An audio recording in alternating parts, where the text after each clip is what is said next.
It is 1 a.m. on Christmas Eve, so I thought, why not read some spicy Christmas romance? Why do I keep doing this to myself? Christmas is my absolute favorite holiday. I have so many amazing childhood memories associated with Christmas, so I figured, why not ruin it? Now, I wanted to start this video off by reading Frisky the Snowman, but that's no longer free on Kindle Unlimited, and there's no way I'm paying money to read that. Also, for some sick reason, if you do want to read these stories after I'm done with them, they're all on Kindle Unlimited. Let's get started with Cookies and Cream, Spicy Christmas Magic, Naughty So Nice. This story is by Latrexa Nova. I don't know if that's a real name or a pen name, but that's like a perfect sci-fi author name. I mean, don't get me wrong, Patrick Nyland isn't bad. In fact, on a lot of like the Wattpad covers I make, it actually looks pretty good, but it's no Nova. Anyway, before I even get reading, the cover has like a picture of a gingerbread man and like his head has been open. Is that considered cannibalism? I really hope there's no cannibalism in this story.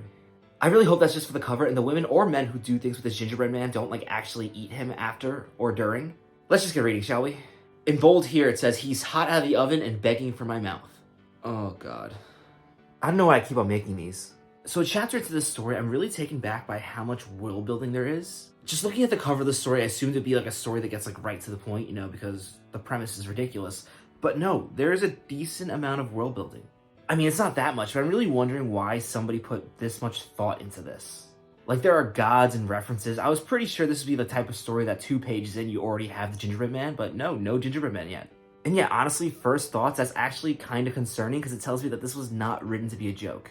With some of the previous disturbing, smutty stories I've read in the past, it was pretty clear, like a page in, that it was meant to be like a joke or like some ridiculous concept, but I'm not really getting that with this so far. Also, it's 44 pages, so that's significantly longer than the ones I read for Thanksgiving. This took genuine effort to write, so my only question is, why? Why?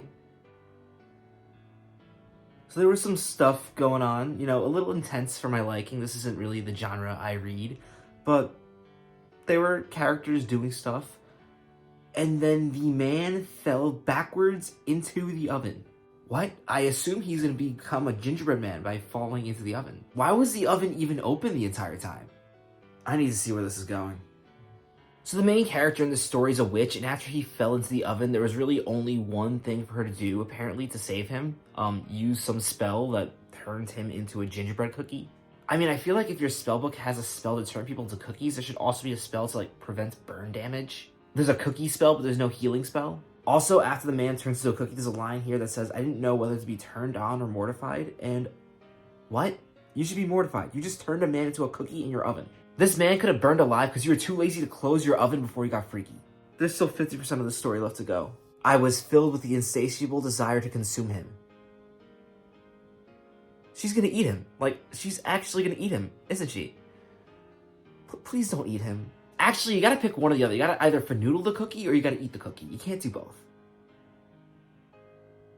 What did I just say? Okay, so apparently he has like a high-pitched gingerbread voice, like, hey guys, which is actually pretty funny that it changed his voice. Oh God. She bit him. One of the girls bit him. They're gonna eat him. They're gonna eat the cookie man. I don't know why, but I really hope the cookie man does not die before the end of the story, although there are worse ways to go. I mean the whole 2 women thing, not the being eaten alive part. Let's just move on. So they fooled around for a bit, but now it's clear that the women want to eat him, so he goes, no, I need to run as fast as I can. Something tells me they're gonna catch him. Okay, so fortunately there was a spell to turn him back into a man, and then the story ends with a Christmas orgy.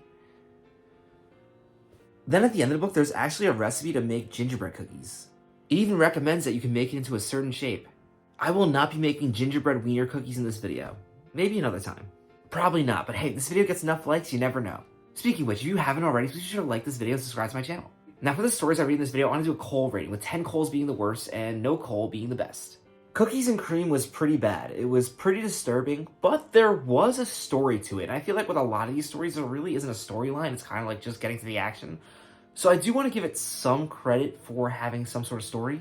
That being said, that story did kind of include semi-cannibalism, so I'm going to give it 6 lumps of coal. Now, it could be worse, but you can light a pretty good fire with 6 lumps of coal. Now, before I read the next story, I'm going to quickly delete this off my Kindle because I share this account with my dad, and if he sees this, there are going to be a lot of questions. And yeah, those are questions that I don't really want to answer.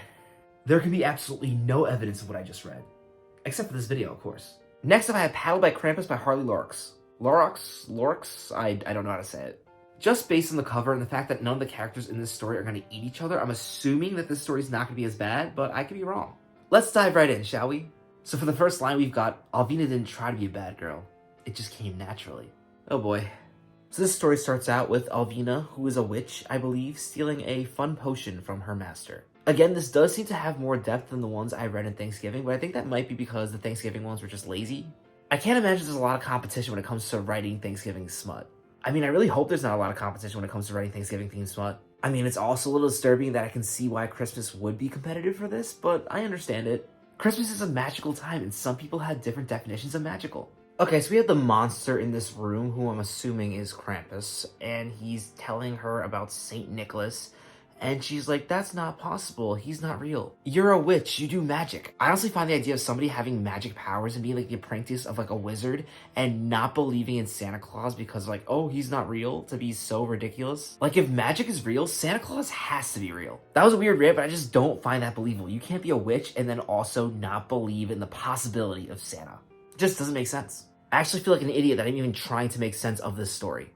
So with the title, Paddled by Krampus, it was pretty clear there was going to be some paddling involved.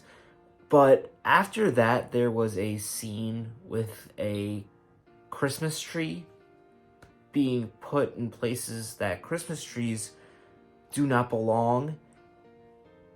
And yeah, that was a little much for me. To the author of this story, why include that? Like, why have a scene where there's a Christmas... Like, I don't get it. I will never understand romance authors' obsessions of taking objects that do not belong in places and shoving them in there anyway. I mean, hockey romance books with the misuse of sticks, you all deserve coal. I'm not going to say you all deserve to be punished because based on this story, you probably like that, so you get coal. In fact, I'm going to give this story 9 coals out of 10 because that whole pine tree scene was too much for me. Seriously, did you have to ruin Christmas trees for me? I think I'm done. I'm deleting this from my Kindle and disassociate for the next few hours. If you're feeling in need of a nice Christmas story after this disaster of a video, I actually wrote one recently.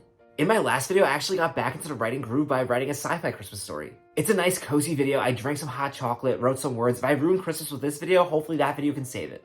If you're interested, it's going to be linked right here. Now, if you want more of this content for some reason, check out my Thanksgiving video. Thank you so much for watching this video, and I hope you find a way to have a Merry Christmas after watching this. See you in the next one.